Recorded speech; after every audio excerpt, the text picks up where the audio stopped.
Geography, lesson number 2, India and climate. So in that lesson, we are going to see the 2 more questions and answers. 9 questions are given, out of which the first question is, what are the factors affecting climate of India? So the answer for this question is, climate of India is affected by the factors of latitude. Latitude is one of the factors that affect the climate. So you know that the latitudes are imaginary lines which are drawn on the globe. 0 degree latitude is known as equator. The equator is the lengthiest latitude. When one moves from equator to polar region, generally experiences low temperature. I mean, with an increase of latitude, generally which decreases, temperature decreases. The reason is that in equatorial region, the sun rays fall vertically. But when one moves towards polar region, I mean, with an increase of latitude where the sun rays do not fall vertically, where they fall slantly.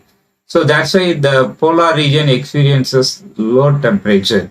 So with an increase of latitude, which decreases, temperature decreases. So change in temperature affects climate of our country. So next factor is altitude. Altitude means distance from sea level is called altitude. With an increase of altitude, generally which falls down, temperature falls down.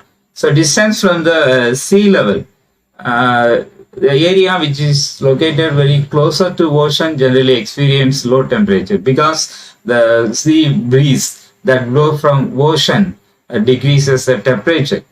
Whereas the area which is located very far away from the ocean generally experience very hot temperature because they don't get the sea breeze. Next factor is that monsoon wind. Generally, monsoon also affects the climatic factor of our country. So as far as India is concerned, we get 2 monsoons, namely northwest monsoon and southwest monsoon. So the blow of wind generally changes the temperature. For example, southwest monsoon, which gives heavy rainfall to India, generally decreases the temperature. But the northeast monsoon generally that originates from land and moves towards ocean. So it doesn't give much rainfall. So such wind does not reduce the temperature. So the change, either it may increase in temperature or decrease in temperature, it will surely affect the climate of the country. Another factor mentioned here is the relief features. Topography or structure of your land that also affects the climate of area of our country. So these are all the factors which affect climate of our nation. Question number 2, what is called the normal lapse rate? So answer for this question is, when the altitude increases, the temperature decreases. With an increase of altitude, generally which falls down, the temperature falls down. Here you may get a doubt. Actually, with an increase of altitude which should increase, the temperature should increase because in the atmosphere we move towards the sun. So actually here you have to understand a concept. The atmosphere is heated not by radiation. It is only heated by terrestrial radiation. So radiation means incoming solar rays is called radiation. So terrestrial radiation means the radiation, the sun rays reflected by Earth is called terrestrial radiation. So when the atmosphere is heated, the atmosphere is not heated by the sun rays that we get from sun. When the atmosphere gets heated, only when it is reflected by the Earth, it is heated, the atmosphere is heated only by terrestrial radiation. That's why with an increase of altitude generally which decreases, the temperature decreases. So here the temperature decreases at the rate of 6.5 degrees Celsius for every 1000 meters of ascent. Ascent means increase. So if you go, if you travel 1000 meters in atmosphere, where the temperature will falls at 6.5 degrees Celsius. So this is called normal lapse rate. If you feel this channel is useful, please follow. Next we move to question number 3. What are called jet streams? So jet streams are the fast moving winds. So why the wind moves very fast? Actually you have to understand what is called the wind. Wind means the movement of air is called wind. So the wind always blows from high pressure to low pressure. Why the pressure varies? Because the variation in temperature causes variation in pressure. So generally the low temperature causes high pressure, and high temperature causes low pressure. So jet streams are the fast moving winds blowing in a narrow zone in the upper atmosphere. So where the wind moves very fast, in a narrow zone in the upper atmosphere which moves very fast. The wind moves very fast. Such winds are called jet streams. Question number 4. What is called monsoon? The word monsoon has been derived from the Arabic word Monsoon, which means season. Actually, it blows from the southwest to northeast during summer and from northeast to southwest during winter. So it blows from southwest to northeast during summer is called southwest monsoon. The wind that blows from northeast to southwest during winter is called northeast monsoon. So as far as the monsoon is concerned, the monsoons play a vital role in Indian agriculture.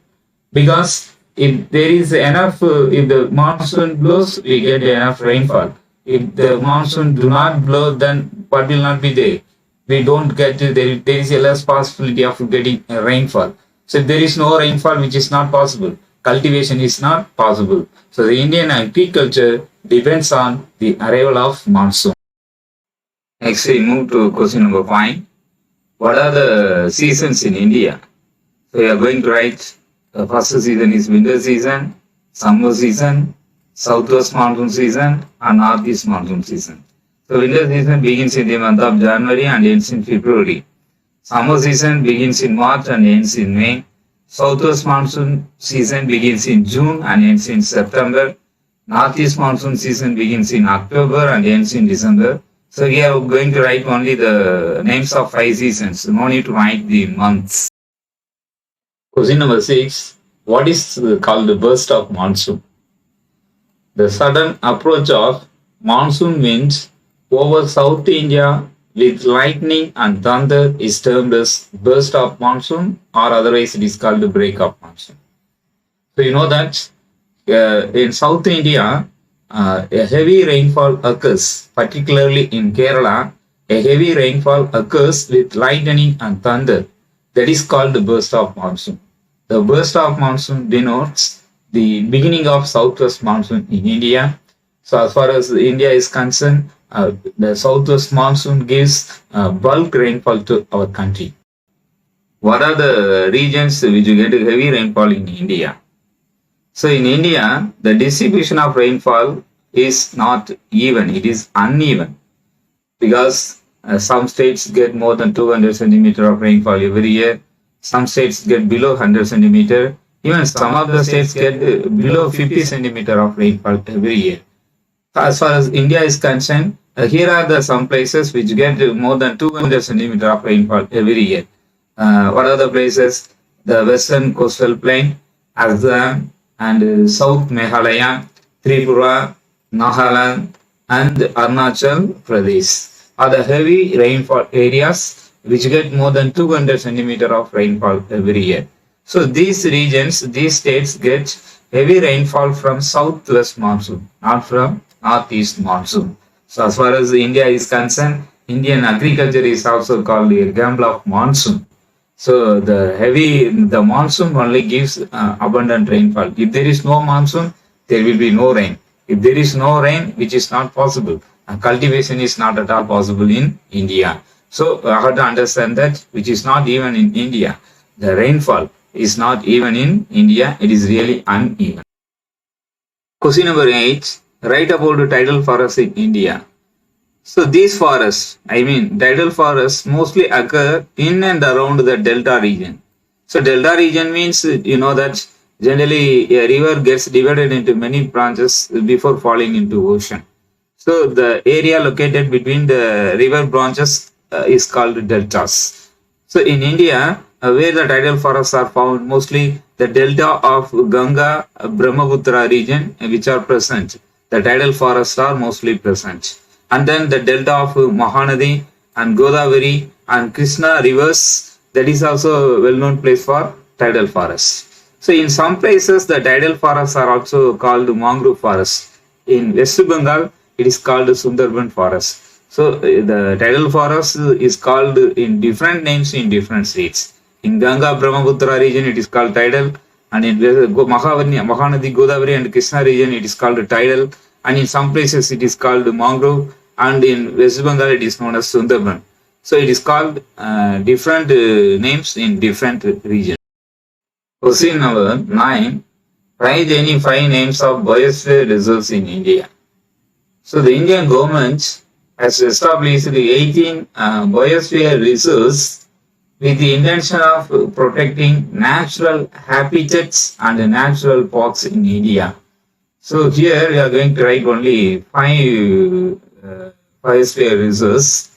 The first one is Gulf of Mannar in Tamil Nadu, and Nilgiri in Tamil Nadu, and Sundarban in West Bengal, and Agasthyar Malai in Kerala, and the Great Nicobar Biosphere in Andaman Nicobar Island.